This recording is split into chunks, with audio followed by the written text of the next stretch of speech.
track on the album is Nature Plays an Orchestra. I think the song sets the scene for the album. It's quite zen, about getting in touch with your more emotional, spiritual side. The song was inspired by me hearing the raindrops hit the window, feeling cosy, and you got that kind of shivery feeling you get when you hear the rain outside. And you start to concentrate on the rain, you start to concentrate on what the world around you is telling you, and you get to that lovely place where you can hear the world like it's an orchestra playing for you.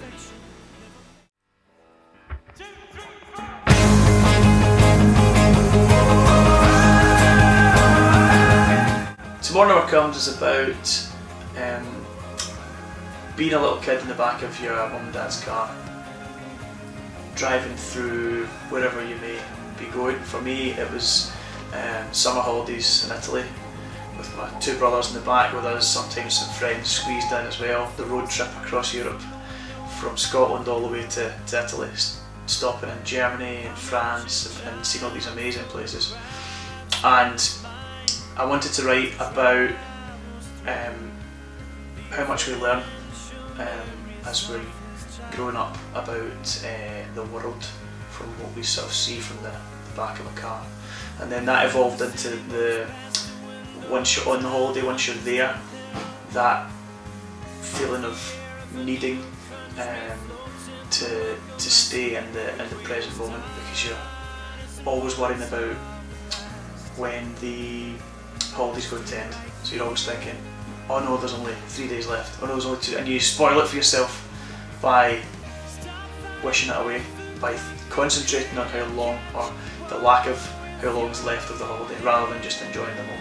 So tomorrow never comes.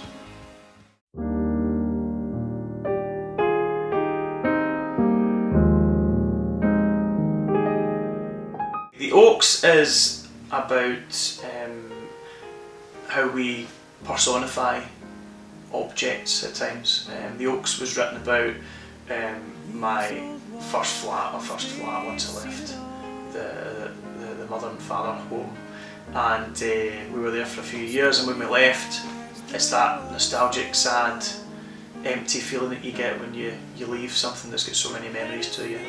And so I wrote a song about leaving a home and the personification of that.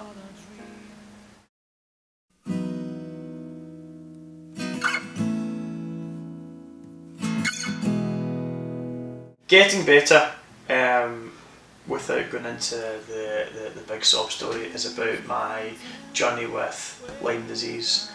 It comes from a place of despair and frustration, and when people have invisible illness and they don't know what's going on, what's wrong with them, that journey that they go to try and constantly tell themselves every day that they're getting better, they're going to make it. It's an affirmation that I took on to try and beat the illness, the mind over matter, and that's kind of what the song's about, staying positive throughout the sometimes hard, negative times in life.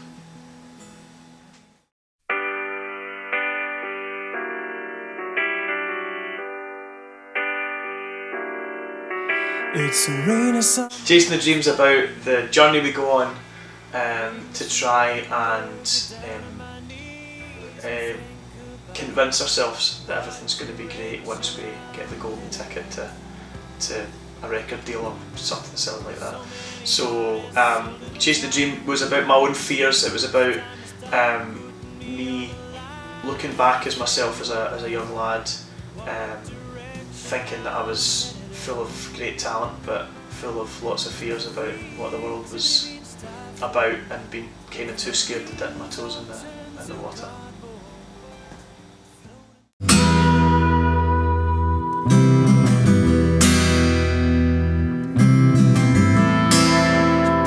Coming Home is a really upbeat, happy track on the album. Lots of cool things going on, Latin sounds and flamenco guitars and all sorts. And it was inspired by me being in Italy, just in the wee town in the middle of, in between Rome and Naples, right in the centre of Italy where my dad's from, and spent so many great times there over the years. And it's about the great feeling you get when you come home, when you arrive. But there's also a sort of double meaning in there. It's about coming home, as in sort of going back to source in a more spiritual sense. So yeah, that's what coming home's about. I look on as I work and notice you both. Conversation.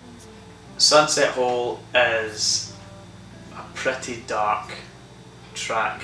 It came from me.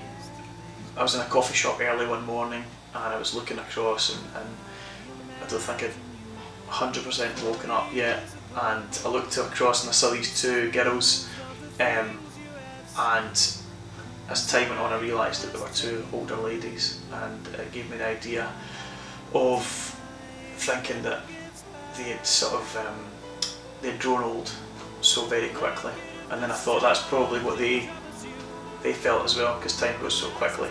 And so just last night you were a teenager, now you're going to Sunset Hall, and the Sunset Hall is supposed to be like a retirement village, the sunset of your life. So it's all about, yeah, wishing that we could have more time. That's the one thing we can't have more of. Skyline passes my eyes, clouded by the chimney smoke. Library Song is a song, one of the only songs on the album that I wrote a long time ago. I wrote this when my then girlfriend, now wife, was at Glasgow Uni studying psychology, and I used to go and sit in the library and write songs and pretend I was a rock star. And I looked down onto the street one morning in Glasgow's West End and had an idea about what it would be like to be as famous as somebody like Elvis. That was the character that was in my head, and how the crowds would all move towards him and how that would feel. Would it be a good feeling or would it destroy you? And that's what the song's about.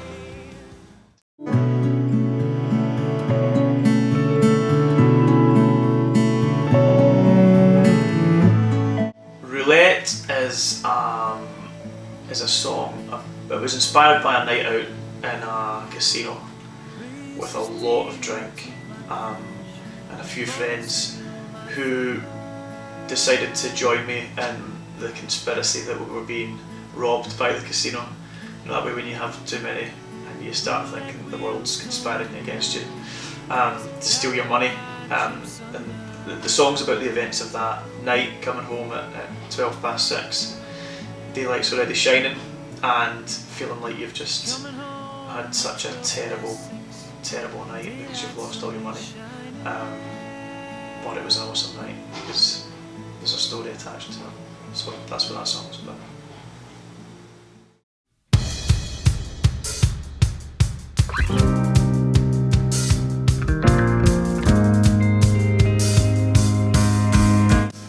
The Maze was written for or about a friend, let's call him a friend, that I'll not name, who got in a lot of trouble. He was in a lot of trouble with drugs and owing money for drugs, and he had to try and escape. And the Maze is the fight that he had with himself, but also the fight that he had to try and get away from the trouble that was constantly following him.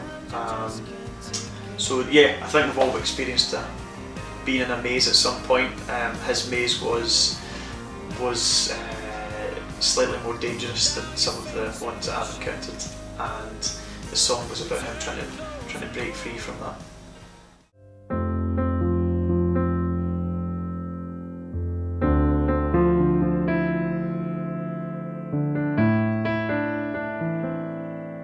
The last track on the album, A Stone, is sadly inspired by the passing of a best friend, who also was the drummer on the entire album, and the drummer in the band for many years. Yeah, it's about the memories that come into your head as you're trying to come to terms with something like that. You keep having this merry-go-round of memories, which is one of the lyrics, that come in and sort of plague you while you're trying to find some way to get on with life. My way of dealing with a lot of it was to put this album together, to use a lot of Daryl's drum parts that I had recorded for various songs, not even for the songs that we ended up using them for, and I used all his drums for the album. So it wasn't a song that I kind of planned to write, it was a song that sort of came to me. The lyrics kept coming to me and I just kept writing them down, and then I decided I need to make this into a song. And I'd got a tattoo on the back of my arm of one of Daryl's drums, or drum fills from a previous album, and one day I had the idea to, what would it be like if I played the drum part on my tattoo on the piano, and that's where the introduction came. That's the first few notes of the piano introduction to the track, and I let the rest of the track come from there, so it kind of was written in some way by Daryl. And the last two notes of the whole album and of the track are DE, which is Daryl's initials. So a sort of a nod to the great man.